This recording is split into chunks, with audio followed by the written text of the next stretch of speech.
All right, YouTube, how you doing? Welcome back to the channel. We got week number 2, Thursday night football. Dolphins taking on the Bills. In today's video, we're going to be going through this game. I'm going to give you my lean on the side/spread. I'll give you my lean on the total, and then I have a few player props that I want to jump into in today's video as well for this game. But as always, keep an eye on the pinned comment of this video. That's where all of my plays, if we add anything or what I finalize, all of my final plays will live right in that pinned comment. In terms of last week, holy crap, guys. We had maybe one of the best sports betting weekends of our entire life. We go 17-3 with all of our plays combined, picking up over 12 units. Pumping some damn crowd noise for that. Can we promise that every single week in the NFL? Hell no. In fact, I'm kind of shaking in my boots going into this week, knowing that we're going to regress to some degree because you just have to, right? But we swept that Friday game. We swept Monday Night Football, go 7-1 on Sunday, and 2-2 with a big Xavier Worthy touchdown call on Thursday night last week. So, you know what? One more little abuse of the soundboard there as we get the cha-ching. Let's see if we can do anything close to that this week. I'm just saying.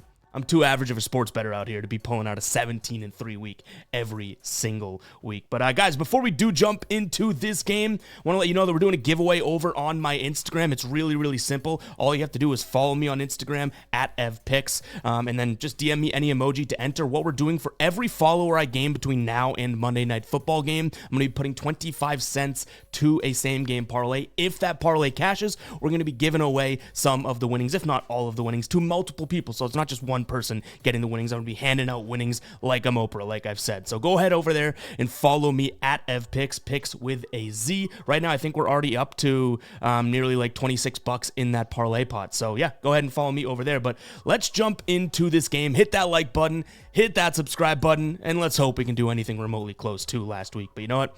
I'm realistic to some degree. I know that was a great week. But in this one, we have the Dolphins at home sitting at 1.5-point favorites at the time of recording. Total sitting at 49.5. We do have a couple, I guess, sort of housekeeping things to go over. The weather doesn't look like it's going to be all that great. Could be rainy, windy in Miami here, so take that into consideration when you guys are looking into this. And we have a couple major injuries, especially on the Dolphins side of things. Both Achane and Mostert are listed as questionable. I think Achane has an ankle injury and Mostert something with his torso or something like that. But either way, the two running backs, first string and second string, questionable to play in this one. So I think that obviously Devon Achane is like the bigger deal here, but either way, keep an eye on those two. That's going to be some major injury watch that could easily impact this game. Last week, Miami took the win over Jacksonville. They kind of just squeaked one out. They played a little bit better in the second half, but both these teams were scoreless in their first quarters. Bills 0 points, Miami 0 points, but Miami ends up pulling out a 20-17 win. Tyreek Hill and Jaden Waddle went off to a Tagovailoa, almost 340 passing yards. The Bills, Josh Allen in them, like I said, started kind of slow, but they end up pulling out a close game, 34-28 over Arizona. So in terms of a side, let's start on the spread here. I'm a little bit, not to say confused, but it's still a little bit of a questionable spot for both of these teams. I don't know exactly what we're getting offensively or defensively. I think if the running backs are healthy, okay, if Achane and if Mostert are healthy, I think I'm going to lean towards the Dolphins, but on the money line in this spot. The Bills have owned this Dolphins team in their last 10 meetings. I think it's like 9-1 or 8-2 in terms of, their head-to-head, but overall, based on what I saw the Cardinals be able to do to the Bills defense, and not that they went over there and absolutely crushed them or anything like that, but putting up a decent number, right? 28 points. And Kyler Murray, James Conner, even Dortch being able to pick and choose good chunk plays and little plays around the field. Given the skill positions, again, we're talking if those running backs are healthy, or at least if one of them are healthy, the skill positions of Miami should be able to kind of replicate that, and I think give Buffalo a little bit of trouble. Now, again, a lot of weather in this one, so that's a factor, but overall, my main lean in this game in terms of a side is I'm forgetting that 1.5. Doesn't seem worth it to me. You can get Miami right now at -120 on the money line, and that's ultimately where I am going to lean. Now, I will admit that this is a lean, and I'm still kind of scratching my head to see if that's going to be locked in as a final play. So make sure to keep an eye on the pinned comment. But in terms of the side, I like the idea of Miami being able to move the ball offensively. Their defense didn't look all that tremendous against Jacksonville, obviously, but they still only allowed 17 points. There's something to be said for that. So Miami on the money line. is my side lean here. I'm not worrying about the spread or the points. Now, in terms of the total, I am factoring in the weather here. I'm also factoring the last matchup between these two teams, in which everyone and their grandmother thought it was going to be an over-type game, right? That came late at the end of last year, and it ended up being a 21-14 game, and that was in Miami as well. I'm going to lean towards the under 49.5. This was 48 just yesterday. I think it opened up in the I want to say like 3 weeks ago at 51. Quickly moved down. Obviously, we lose a little bit of value there, but it's bounced between 48.5 and 49.5 here. I lean towards the under. I think both of these offenses, like I said, Miami looked good at times. Like Tua still threw for nearly 340.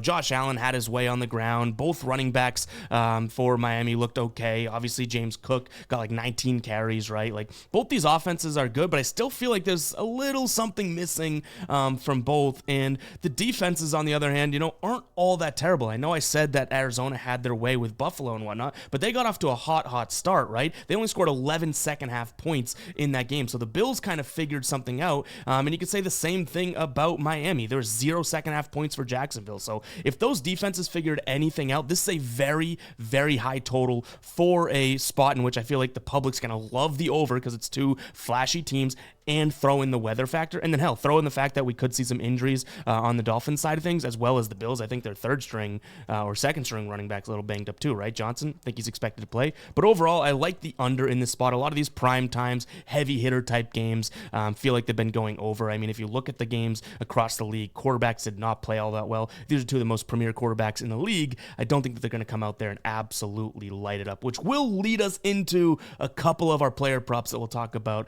in just a second. But yeah, I lean towards Miami on the money line as well as the under 49.5. Now, before we do jump into the player props, I want to talk to you about a player prop offer that you should not be missing.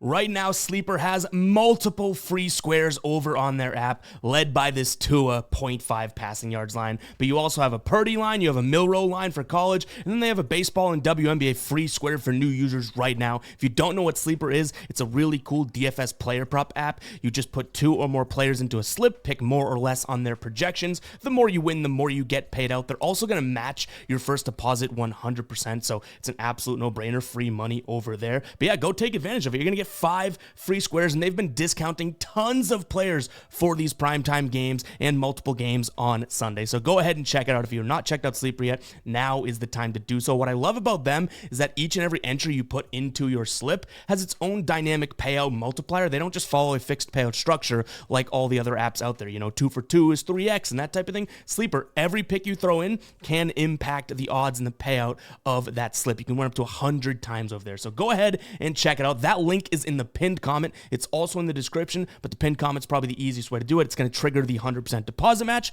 as well as hooking you up with all of these free and discounted squares. But all right, what do you say we jump into some player props now? We're starting off with something that we rolled with last week, and you know what?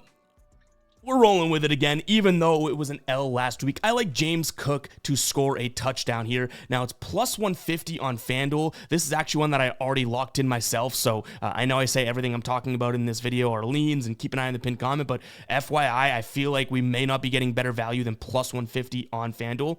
And if we do, then I got screwed. But I jumped on this already and locked it in. You can see Miami allowed plenty of touchdowns last year, kind of middle of the pack to the running back position. Head-to-head, he had one in the first game last year, didn't in the second game. But what I like about James Cook is that he's going to have more of a role. I talked about it last week. We cashed on, he's actually the only play that we didn't hit. We went 7-1, his touchdown being the one we missed. But I like the idea of him getting a lot of carries and a lot of volume. Now, I can understand that even looking at this, right, the red zone rush share this season, so in game number 1, he had 3 red zone attempts. There's 9 total red zone rush attempts. Most of those were Josh Allen. I believe 7 of them were Josh Allen, and then 1 per each backup running back. But what I learned in that game is that this is the running back. This is not a running back by committee. He had 19 carries in game number 1. If we can get inside the red zone and kind of capitalize on Miami team that may struggle against the run this season, we saw Etienne and Bigsby look pretty good against him in week 1. I like the idea of James Cook pushing it in and pounding one in for plus 150. Now it's a plus 150 play. I totally understand that, you look at Josh Allen and what he's done. He can vulture touchdowns. Majority of the reason why James Cook is not scoring here, dating back to last season, is because Josh Allen a lot of times will run in either it's a pass play scramble or kind of a designed run, but I still like the odds at plus 150 here. I'd consider his carries. It's just we're recording this a little bit earlier in the week, so we don't have his attempts there, but if his attempts are anywhere around 14.5, we got him at 13.5, I'd also lean towards his attempts as well. Let's jump into the next one here. This is one that I really do like. I took it on H to H, the head-to-head show that I do with Tassos from the channel, but yeah, I'm fading a really good, if not the best, receiver in the league. He probably is the best. He had 130 yards last week, but I'm fading him under 99.5 receiving yards from Tyreek Hill. This can work multiple ways, okay? So if A-Chain and Mostert are out, then obviously the Bills are going to know they're trying to get it to Tyreek and all of that. They might even try and have Tyreek in the backfield a couple times. Not likely, but potentially. And if the weather is not supporting this, right, like, or not supporting this game, and it's going to be a crappy weather, like, it's going to be tough to get him involved. You can see 2 straight games against the Bills, 58 and 82. Those were both games last year. Now, this is a guy that can obviously absolutely go off. He went off for the majority, not the majority, but in that middle of the season, he only had 2 games going under, right? So I do think that this is a guy that can obviously break this number, but if we look at this, and this is a Bills team that pressures the quarterback anywhere from, 20% to, I want to say it was 20, last year I think they were around 26, something like that, but look at this, 4 straight games all last year if the Bills were to get pressure. Now, we look down here at the offensive line, you could see Miami's not too bad at protecting them. First in quarterback hits allowed, meaning they allowed the fewest, third in sacks, but QB hurries 13th, tackles for loss 15th, so the Bills can get into the backfield, and if that's the case, I love the idea of Tyreek not having those chunk plays because Tua doesn't have all the time in the world. So give me this spot here. Again, it is kind of a toss it up and let's hope that it hits because it is Tyreek Hill, but I think that we have enough data on our side to show that we like this spot. And by the way, guys, the tool I'm using and filtering and seeing all of these trend lines and where the the teams rank in terms of quarterback hits and quarterback hurries, this is called Outlier. It's my favorite player prop research tool out there. What I also love about them is you can come in here and say, hey, BetMGM, okay, I can scan it on my phone or continue in browser, and it literally opens it up and tosses it in your bet slip. If I was logged in, I could place this right away. Makes it super, super simple to go out there and find good plays and get them in before the lines move. Check it out. There's a link in the pinned comment for this as well. 7 days free. Even after that, it's $19.99 per month. So you don't get hit in the face with this massive bill after the trial. No, it's still a really manageable tool in terms of pricing, and you're getting so much info in here. I'm just showing you a little bit of the player props, but you can look at it from a game perspective. They have these insights tabs, which are really cool as well. You can kind of go through and do your thing there. So go ahead and check it out, guys. That link is in the pinned comment. 7 days free of Outlier. Now, another player prop I'm considering is Josh Allen's over 11.5 for his longest rush. He had 15 against Miami last time that they played. He closed out the season having 4 straight, and he came just shy of this one in week number 1, but he ran a decent amount, so I don't mind the idea of if Miami gets to him or if it's a bad weather game, Josh Allen's sitting there and saying, you know what, pass, tuck and run for 12 yards. So another lean that I have there as well. And again, I like the idea that he ran a bunch, right? He had 39 rushing yards in week number 1. Rush attempts, he had 9. Longest rush was obviously where we kind of fell up short here, but he averaged 4.3 rushing yards per carry, so not all that terrible whatsoever. So those are 3 player props that I'm leaning towards. We don't have lines yet because of the injuries, but I would also definitely consider whoever the starting running back is, whether it's Devon A-Chain or Raheem Mostert for Miami, taking a peek at their receptions. We saw James Conner cook the Bills out of the backfield. James Conner's not a pass catcher, so A-Chain, one of the better receiving backs. Mostert, obviously the ability to do that as well. Both those guys in week number 1 had some catches. A-Chain had, I think it was, he had 7 targets, 7 receptions. Mostert had 3 targets, 2 receptions. So depending on the line, I don't mind that. So keep an eye on the pinned comment. Once we can get some lines and odds for that, we might throw in a running back reception as well. But guys, just to recap here, I am leaning towards the Dolphins, probably on the money line. Again, keep an eye on the pinned comment to see if we lock it in. I've said that a million times, but Dolphins money line, I'm leaning towards the under. I like a James Cook touchdown and potentially his attempts. I just want to see what the line is. I also like Tyreek Hill's under in receiving yards. I know that's a tough one. Josh Allen's longest rush, and then both of the running backs are considering up for consideration in terms of their reception. So a lot of plays there. I won't be rolling with all of it, so that's why you got to keep an eye on the pinned comment. But I like everything that we talked about here. I just want to give you the information about it. So hopefully you guys do enjoy. If you made it to this point in the video, go ahead and comment 15 and let me know who you think is also scoring a touchdown tonight and the odds there. I want to see what you guys are rolling with. But yeah, comment 15 if you made it this far into the video. Appreciate everyone that has been supporting in the NFL season.